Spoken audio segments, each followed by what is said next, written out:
उसके स्वर में गूंज थी। अब मैं तेरे वश में नहीं। बता, बच्चे को मारने का हुक्म किसने दिया? अब वो चुड़ैल क्रोध में थी। उसने तांत्रिक को जमीन पर पटक दिया।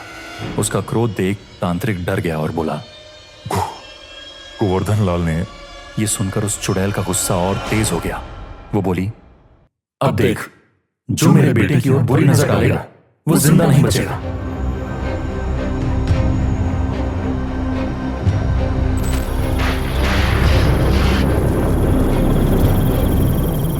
पहाड़ों के बीचों बीच एक अंधेरी सुनसान गुफा में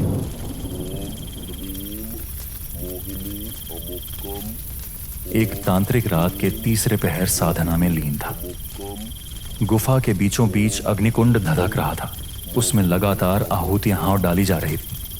तांत्रिक, नाम था उसका काल भैरव, जोर जोर से मंत्रोच्चार कर रहा था, मानो किसी परलोक की आत्मा को इस लोक में खींच लाने की जिद में हो। बाहर का मौसम बिगड़ चुका था। हवाएं बर्बादी का पैगाम लेकर चल रही थी। ऐसा लगता था जैसे आसमान भी उस रात्रि में कोई अनहोनी लिख रहा हो। काल भैरव बार बार गुफा के मुंह तक जाकर लकड़ियां जमा देता ताकि कोई तूफानी झोंका अग्निकुंड को बुझा ना सके।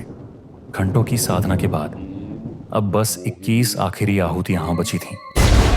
हर आहुति के साथ उसकी आंखों में एक अलग ही चमक आ रही थी।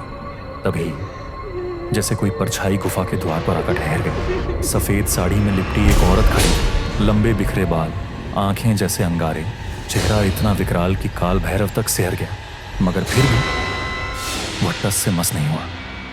मंत्र पढ़ता रहा, अग्नि में घी डालता रहा और हर आहुति के साथ वो औरत, ये कहें वो चुड़ैल, तड़पती। उसकी चीखें गुफा की दीवारों से टकराकर लौटती।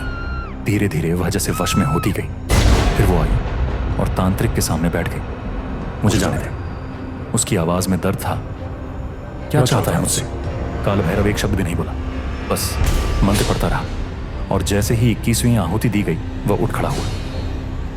अब तो मेरी शक्ति है, जब पुकारूं आ जाना। वो औरत बिना कुछ बोले गुफा से निकल गई, मगर उसकी आंखें वो कुछ और ही कह रही थी। इस घटना के 2 महीने पहले गुजरात के एक नगर में सेठ धर्मदास जी के घर एक बेटे का जन्म हुआ। बरसों से सूना पड़ा आंगन जैसे खिल उठा। मिठाइयां बंटी, ढोल बजे, नगर में भोज रखे गए। धर्मदास जी का इकलौता बेटा शेखर कुछ साल पहले एक रहस्यमयी रोड एक्सीडेंट में मारा गया था। उस वक्त उसकी पत्नी सुजाता गर्भवती थी। लोग कहते हैं कि शेखर की मौत कोई हादसा नहीं थी, बल्कि उसके चाचा गोवर्धन लाल ने जायदाद के लालच में उसे मरवाया था। गोवर्धन लाल को पोते के जन्म से सबसे ज्यादा तकलीफें हुई। उसने सुजाता और उसके बेटे को मारने का प्लान बनाया। एक दिन उसने मौका पाकर हवेली की सीढ़ियों पर तेल फैला दिया। कुछ देर बाद सुजाता अपने बेटे को गोद में लेकर अपने कमरे से निकली। तभी अचानक उसका पैर सीढ़ियों पर तेल पर पड़ जाता है और वो फिसलकर सीढ़ियों से गिर जाती है और उसकी वहीं मौत हो जाती। लेकिन भाग्यवश उसके बेटे की जान बच जाती है। गोवर्धन लाल का प्लान पूरी तरह से कामयाब नहीं हुआ। इस घटना से पूरा परिवार सदमे में आ जाता है और उस बच्चे की पूरी तरह से देखभाल का जिम्मा पूरा परिवार उठाने लगता है। गोवर्धन लाल हमेशा बच्चे को अपने रास्ते से हटाने के लिए मौके की तलाश में रहता है, पर उसे मौका नहीं मिल रहा था। ऐसे में उसने बच्चे को मारने के लिए काले जादू के इस्तेमाल की योजना बनाई और एक रात उसने अपने भरोसे के आदमी को तांत्रिक काल भैरव के पास भेजा। उस आदमी ने काल भैरव से कहा, सेठ, यह गोवर्धन लाल ने कहा है उस बच्चे का अंत कर दो, काम हो जाएगा।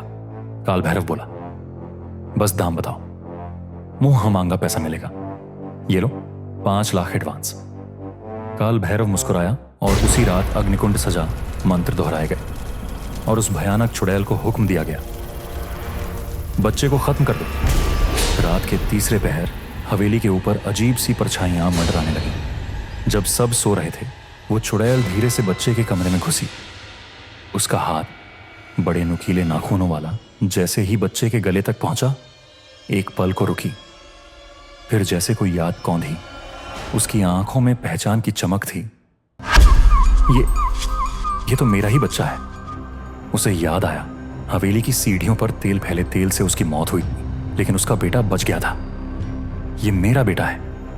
उसे नया जन्म मिला है। चुड़ैल बुदबुदाई, मैं इसे नहीं मारूंगी, मैं इसकी रक्षा करूंगी। अगले ही पल वह काल भैरव के सामने खड़ी थी। काम हो गया। तांत्रिक ने पूछा, अबे अबे सुन। उसके स्वर में गूंज थी, अब मैं तेरे वश में नहीं। बता, बच्चे को मारने का हुक्म किसने दिया? अब वो चुड़ैल क्रोध में थी। उसने तांत्रिक को जमीन पर पटक दिया। उसका क्रोध देख तांत्रिक डर गया और बोला, गोवर्धन लाल ने। ये सुनकर उस चुड़ैल का गुस्सा और तेज हो गया। वो बोली, अब देख, जो मेरे बेटे की ओर बुरी नजर डालेगा वो जिंदा नहीं बचेगा। इतना कहकर उसने अपने पंजे तांत्रिक की छाती में घुसा। काल भैरव वहीं ढेर हो गया। सुबह गोवर्धन लाल की लाश हवेली की छत पर मिली। छाती पर ऐसा जख्म जो किसी इंसान ने नहीं दिया हो सकता। सब सन्न थे। इसके बाद वो आत्मा, वो औरत हवेली के इर्द गिर्द रहने लगी। कोई उसे देख नहीं सकता था, लेकिन उसका साया बच्चे पर था। घर में एक अजीब सा डरावना वातावरण बन गया था। बच्चे के पास जाने पर सभी को एक अजीब सा डर सताने लग जाता था, लेकिन सब ने इसको अपना वहम समझा। कुछ ही दिन बाद धर्मदास जी ने पंडित विष्णु शर्मा को घर बुलाया नामकरण के लिए।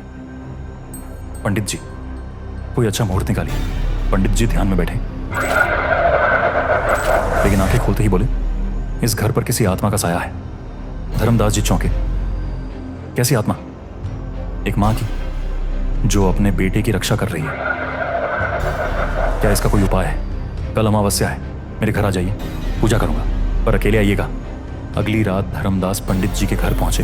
उनके पहुंचते ही पंडित जी ने यज्ञ शुरू किया। मंत्रों से वातावरण कांप उठा, और जैसे ही अग्निकुंड में विशेष आहुति डाली गई, वह चुड़ैल प्रकट हुई।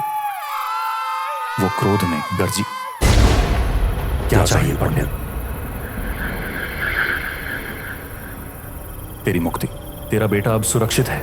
जिससे उसे खतरा था वो मर गया। तू अब शांति पा सकती है। तूने उस तांत्रिक को मारा, उसके चाचा को खत्म किया। अब तेरा काम पूरा हुआ। अब तुझे फिक्र करने की कोई जरूरत नहीं। अब तुम मुक्त हो जाओ। पंडित ने मंत्रों से एक यज्ञ पूरा किया, और जैसे ही आखिरी आहुति, एक तेज प्रकाश चमका और वो आत्मा मुस्कुराकर विलीन हो गई। इसके बाद हवेली में फिर खुशियां लौट आईं। और लोग कहते हैं, कभी कभी रात को जब वह बच्चा सो रहा होता है तो कोई अदृश्य हाथ उसका सिर सहला जाता है। शायद एक माँ अब भी अपने बेटे की नींद की रखवाली कर रही है।